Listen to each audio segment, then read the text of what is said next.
Hey there, Internet friends. Trevor Starkey here with another episode of TB Thursday. This week I wrapped up my rewatch binge-a-thon of Parks and Rec, and so it's had me thinking, and it's something I see every seems like few days nowadays on the internet. But thinking about The Office versus Parks and Rec, and which one's better. And for me, having just rewatched both series in their entireties, I lean towards enjoying the Parks and Rec more. Not the Parks and Rec. I enjoy Parks and Rec more than The Office. I think my issues there are that The Office, I think, ran a few seasons too long, and while I think The Office found its footing quicker than Parks and Rec did, with basically The Office kind of really hitting its stride starting at the beginning of season 2, whereas I think the Parks and Rec, while it has some good season 2 episodes, really hits its stride in season 3. I think the chain of goodness and greatness in Parks and Rec, going from basically season 3 almost through to the end, there's rarely a dud episode in there, whereas I think, as I said, The Office really kind of, especially after Michael Scott leaves and it kind of loses its identity a little bit there, but even before that, I think the by the later years of The Office, I think the best was kind of behind it. That doesn't mean there aren't some late standout episodes, but I think there's kind of a reason I haven't been as gung-ho as an inclined to go back to my best 5 episodes or five great episodes from later seasons of The Office in the way that I was excited to do that in earlier seasons of The Office. I also think that while The Office has a tighter knit core cast of characters because it is The Office, I think Parks and Rec's more Simpsons-like approach to fleshing out Pawnee, the town, and giving you kind of characters like Joan and Perd, and even the crazy random people that show up at the council meetings, or the meetings that they have. I think you have a deeper kind of net to pull from for standout characters from Parks and Rec as opposed to from The Office. I think The Office, it is pretty much people who work in The Office, and that's about it. Jan and David Wallace, and that's about it in terms of people who don't work there in Scranton as far as memorable characters. I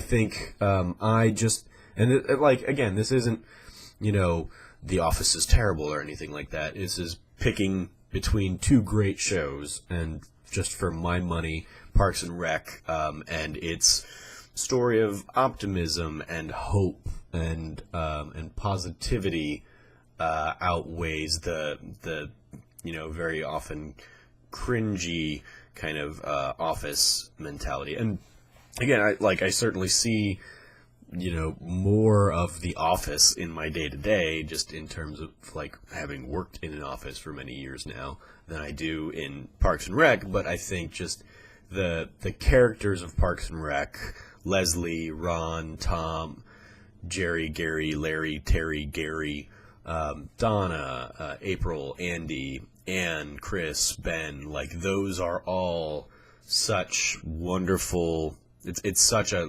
wonderful ensemble of that show that I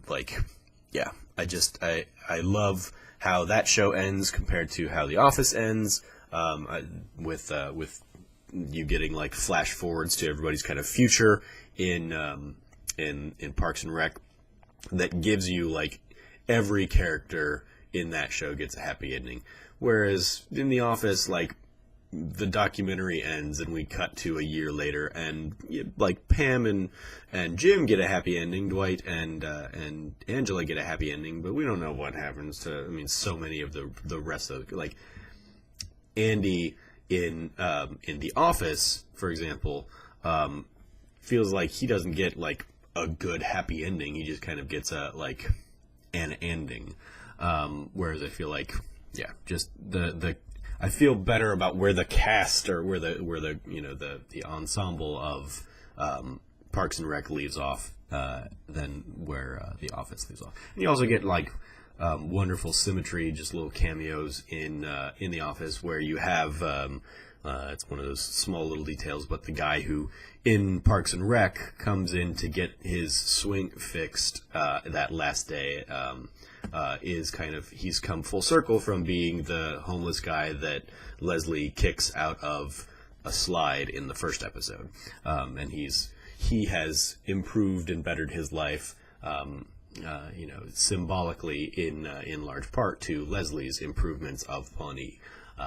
So yeah, just all around, I love Parks and Rec. I think that ensemble and that show, in part because it was probably always on the bubble way more than The Office was, and in part because it's just got like a great solid core cast. I mean, like, you have most people from The Office out there doing other crazy thing, most people, it's hard talking about the two, most people from Parks and Rec out there doing other crazy things, movies and whatnot, and as opposed to a lot of the supporting characters, like you don't see Stanley out there or Meredith, Creed Bratton, you don't see them out there in movies in the way that you see Andy and April, and kind of like Ron Swanson, Nick, like that made Nick Offerman's kind of career in a very real sense.